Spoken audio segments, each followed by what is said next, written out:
I'm Dan Small. Whether you like deer for their inherent beauty, elusive nature, and wariness, as challenging quarry and a fine source of free-range protein, or, for many of us, all of the above, then stay tuned. We'll share the latest forecast for the area where you hunt, talk with successful hunters, hear about threats to the future of deer hunting, and share other important news for all who care about the white-tailed deer. Welcome to Deer Hunt Wisconsin 2018.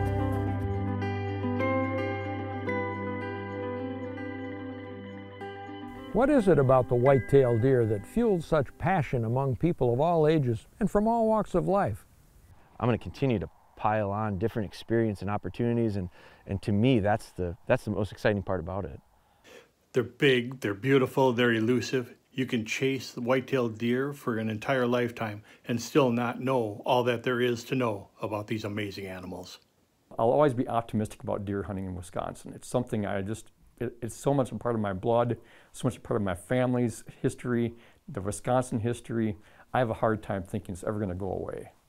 Natural resources agencies all across America are coordinating with each other and partners to recruit adult hunters as well as youth.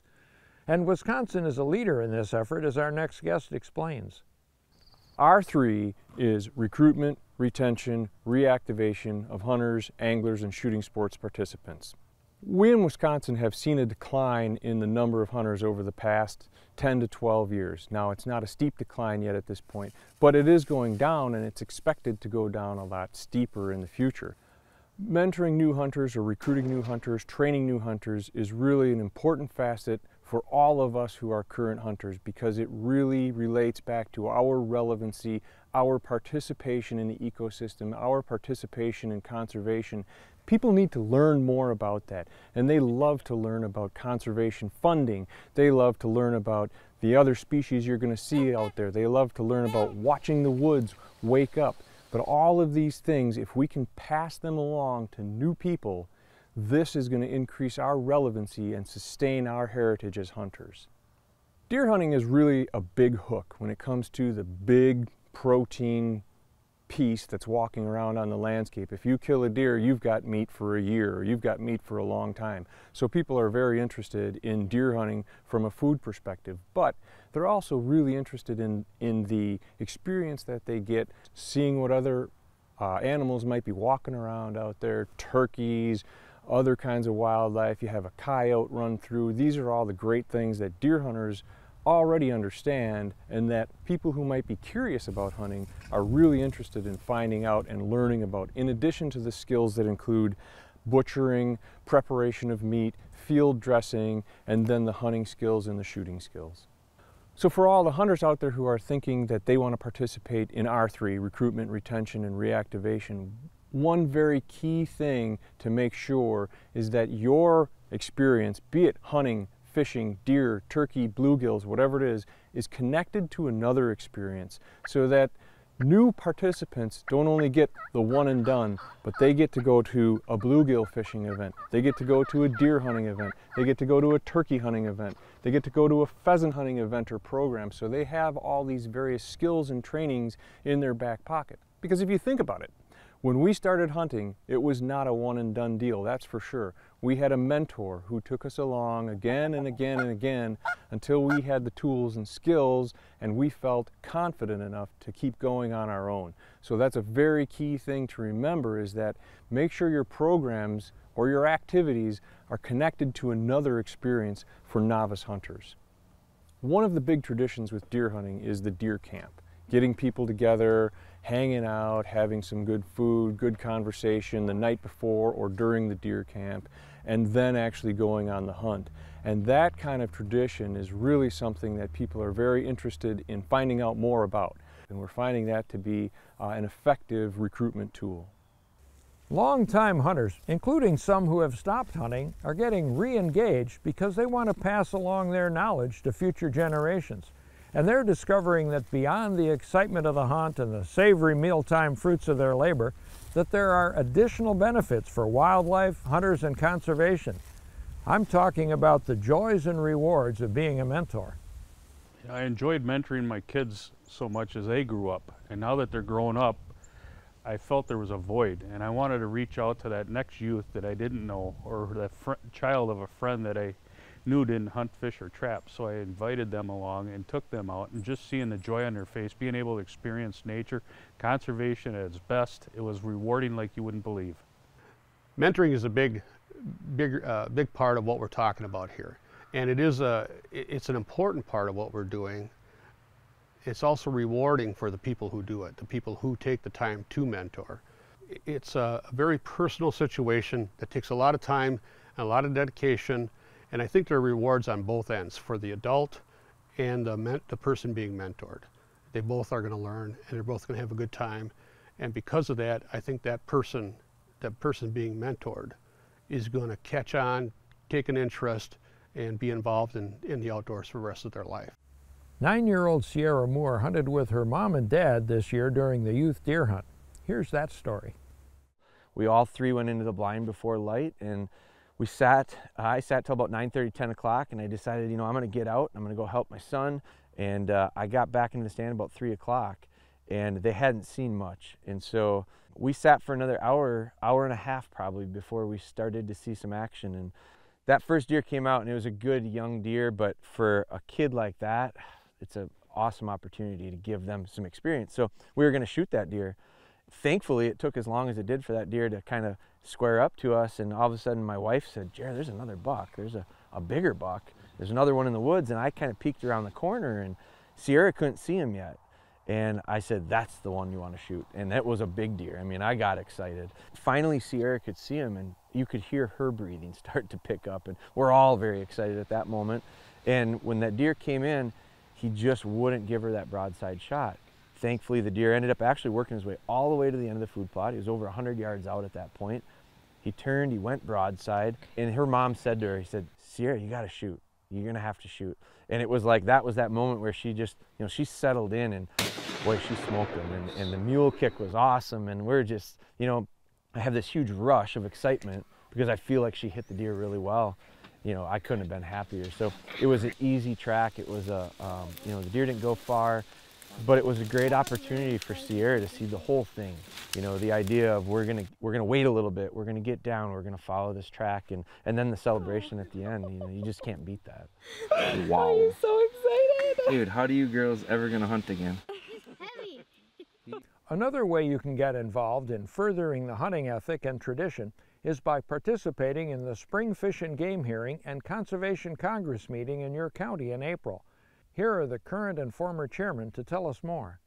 The Wisconsin Conservation Congress is the only body in the nation where a state has in statute a citizen advisory board to advise the Natural Resources Board and the DNR, Department of Natural Resources, on all resource issues. It's a really unique group. It was founded about 85 years ago by Aldo Leopold, a UW professor who was the first person to look at science and applying that to biological use of our resource. So they created a system where there's 5 people from all 72 counties in Wisconsin that get elected by the citizens of their county to represent them on resource issues. Next year is going to be our first year that we're going to have opportunities for sportsmen and women to give their input via online. We haven't had that before. We don't know what it's going to be like, but I'm open-minded enough to give it an opportunity. We're all getting older. We need that next generation to step up and be the conservation ambassadors. That's why we started the Youth Conservation Congress. Youth Conservation Congress was for 8th grade through seniors in high school that want to get involved with conservation and the shaping of our rules and regulations within the state. Some mentors help people develop their passion for whitetail early in life. Others help people we call adult onset hunters, like our next guest, Dawn Zielecki of West Allis, who learned to hunt for food as an adult, and in fact she hunted right here in this orchard. I have goose hunted, I have rabbit hunted, I've pheasant hunted, and that's all part of the Learn to Hunt program. And then in 2014, a co-worker of mine advertised a Learn to Hunt for food for deer hunting. And another coworker and I, another female coworker, and I decided we were going to take the class. And I was successful. Got my first doe.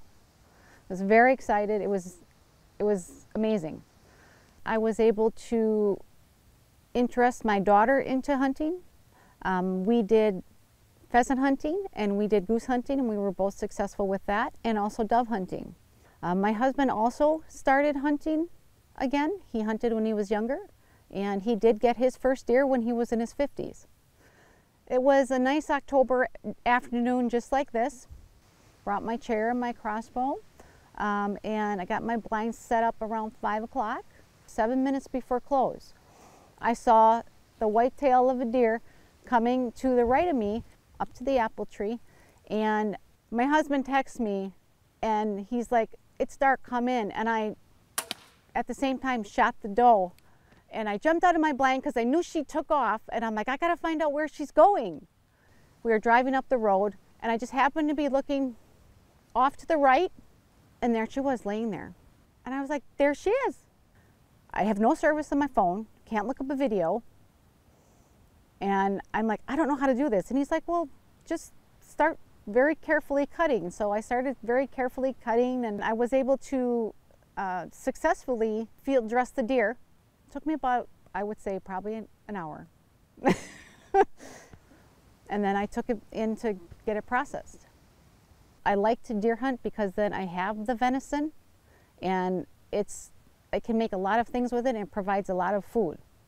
This year's regulations are essentially the same as last year, so let's recap them here. You can purchase your license and select your antlerless tags, now called harvest authorizations, through the Go Wild system, online or from a licensing agent. With each deer hunting license, you'll receive 1 buck harvest authorization, valid in any unit statewide, and 1 or more farmland zone antlerless deer harvest authorizations, valid in the deer management unit and land type of your choice.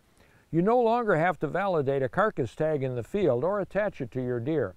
But while hunting, you must still carry proof that you have a license and the appropriate harvest authorizations for the area you're hunting and the type of deer, buck or doe, that you shoot. Proof can be in the form of a Go Wild conservation card, your authenticated Wisconsin driver's license, printed copies of your license and harvest authorizations, or a digital copy of these documents displayed on a smartphone or tablet. For smartphone users, the DNR now has a new Hunt Wild app to make all these steps easier, even in the field. All deer taken must still be registered by 5 p.m. on the day after harvest, and you'll need your harvest authorization number to do that. You can register a deer easily online or by phone. Instructions are printed right on the harvest authorization tag. You may also register a deer at participating walk-in stations. Search for these on the DNR website, or look for one of these deer registration station signs. This year, the 9-day firearms deer season runs from November 17th through the 25th. The muzzleloader season runs for 10 days immediately following the gun season, November 26th through December 5th. And in 8 Metro Zone subunits, the firearm season runs through December 5th. Some Metro Zone subunit boundaries have changed, and there's a new Metro Zone in Eau Claire and Chippewa counties, and one in Rock County as well. Several of these units offer free antlerless harvest authorizations, so check the regulations for these changes before you hunt. The 4-day statewide December antlerless deer hunt will run from December 6th through the 9th, but only in deer management units that allow antlerless harvest. There's no antlerless harvest in Iron County this year.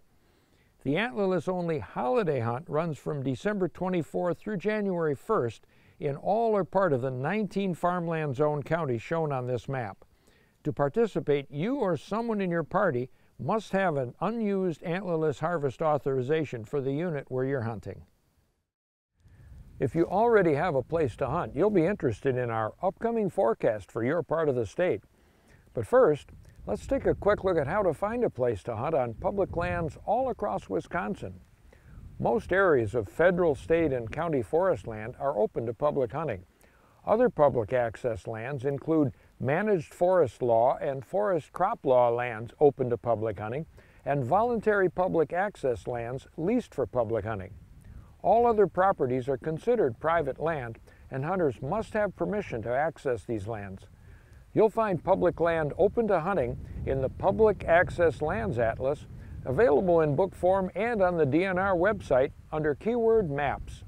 Last winter was mild to moderate in most of the state, Antlerless harvest quotas were reduced in some northern counties, but for most of the state they are at or above last year's levels.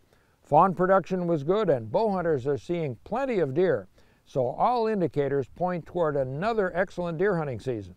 Here's a forecast for the upcoming gun deer seasons provided by DNR biologists from around the state. Mild winters, lower antlerless harvest, and plenty of habitat have led to increased deer numbers throughout the southern district, all of which falls within the southern farmland zone. With lower antlerless harvest the past few years, you should see a few more deer than last fall. The southern district has a wide variety of deer habitat types, from the wooded ridges and coulees in the southwest to the flatter urbanized landscape of Waukesha, Racine, and Kenosha counties, rolling southern kettles in the east, and the extensive wetlands and woodlands of the central counties. This variation in habitat types and conditions results in local deer numbers that vary from 1 square mile to the next. Deer numbers are higher in the western portion of the district, but there are good opportunities to shoot a deer in any of the district's counties. Chronic wasting disease continues to increase both in prevalence and geographic area. Recent CWD-positive animals found in Dodge, Milwaukee, and Washington counties have put into effect a baiting and feeding ban there. Within the southern district, baiting and feeding is now allowed only in Ozaukee, Racine, and Kenosha counties. Most of the west central district experience a pretty mild to average winter in regard to temperatures and snow depth. An early spring snowstorm that dumped a foot of snow in most areas really didn't impact fawn production due to the warm temperatures that followed. Chippewa, Clark, Eau Claire, and La Crosse counties all made modifications to metro subunit boundaries, so hunters there should pay attention to those changes. A number of counties along the western side of the district haven't had a comprehensive CWD sampling effort in a decade, so this fall, sampling will occur within every county of the district. Cooperation from hunters in this effort is important if we are to meet sampling goals. Sampling stations are set up in every county with self-service kiosks and a network of cooperating taxidermists and meat processors. You should also be aware of new baiting and feeding restrictions in Eau Claire, Chippewa, Dunn, Buffalo, Pepin, and Trempealeau counties, thanks to a wild deer that tested positive for CWD in Eau Claire County back in March. The mix of agriculture and woodlots within this landscape provides excellent deer habitat, with opportunities for hunters to take antlerless deer and have a good chance at a mature buck. Despite a mid-April snowfall that left up to 30 inches of new snow in some areas, most of the Northeast District experienced the 4th consecutive mild winter, and that led to strong fawn production. In the northern forest units, the buck harvest has been increasing over the last couple of years, and it'll likely increase again this year. Chronic wasting disease has not been detected in wild deer in the Northeast District, and the district's southern counties of Fond du Lac and Sheboygan will be conducting weighted CWD sampling this fall. CWD has been detected in captive deer farms in Oconto and Marinette counties, and in 2 Waupaca County hunting preserves. The DNR will be collecting deer heads for CWD testing in Marinette and Shawano counties, as well as in the adjacent portion of Oconto County. The deer herd in northern Wisconsin has been increasing over the past few years, and that trend continues this year. A moderate to severe winter killed some deer in the far north, but overall, the northern herd came through the winter in good condition, and hunters should have ample opportunity to harvest a deer this year. Area biologists anticipate a moderate increase in the buck harvest throughout the district, along with a pretty good increase in the antlerless harvest, thanks to more antlerless harvest authorizations and bonus permits in all but Iron County. An increased antlerless harvest in the remaining northern counties will take the pressure off young bucks and add to the potential of seeing more mature bucks in the woods in the future. A good adult age class of bucks is expected this year due to the previous mild winters, but antler growth is not likely to be as good as last year due to the late winter stress that can impact both body and antler condition. There's abundant public land in county, state, and national forests, and active forest management in most counties provides good habitat for deer. Areas of prime habitat are centered around aspen clearcuts, where regeneration provides excellent deer cover. Scouting oak areas can reveal excellent hunting opportunities as well, especially in the western counties where there's an excellent acorn crop this year. Chronic wasting disease continues to spread across Wisconsin despite efforts to slow it down. Here's Brian Richards, a biologist with the U.S. Geological Survey, to summarize what we know about CWD.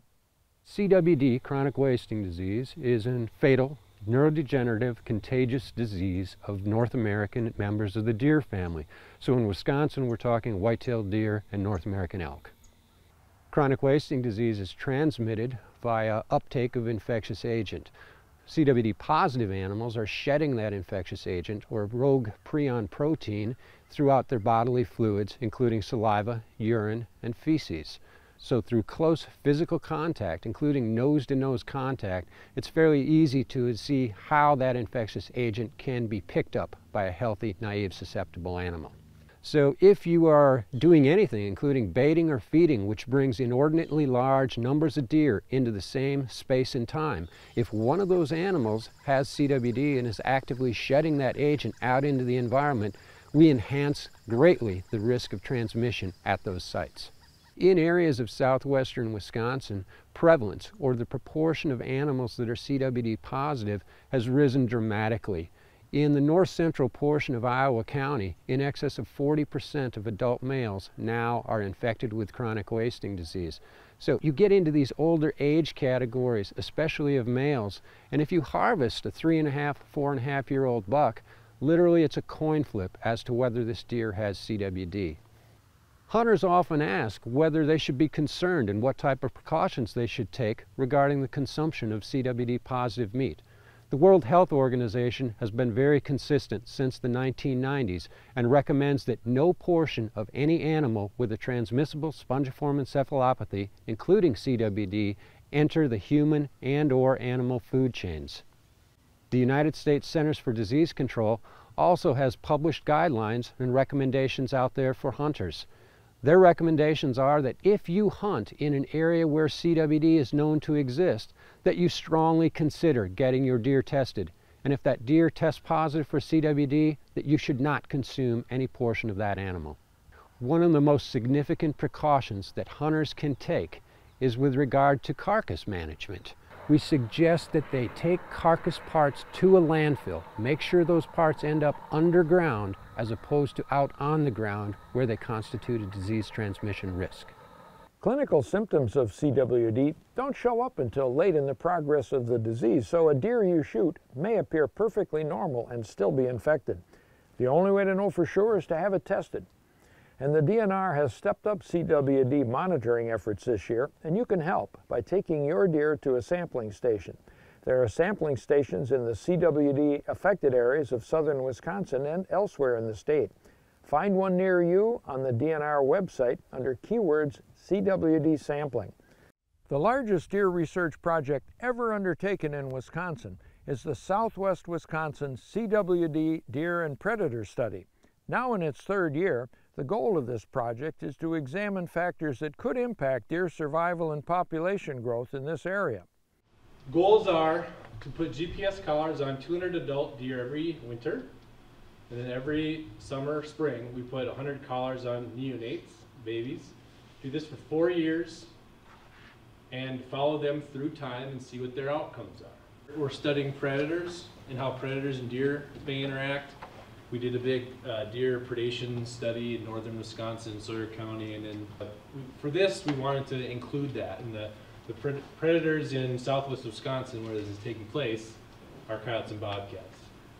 If you hunt in the research area of the Southern District, you may encounter deer or coyotes wearing ear tags and/or radio transmitting collars. These animals are legal to hunt, but if you shoot one, be sure to call the number on the tag or collar to report the kill and have a DNR staffer pick up the collar. Earlier in the show, we heard from both new and seasoned hunters who love hunting white-tailed deer. Here's a message from Dave Cook, an avid hunter who unfortunately is now struggling with a rare form of brain cancer. His comments remind us all to make the most of the time we have on this earth.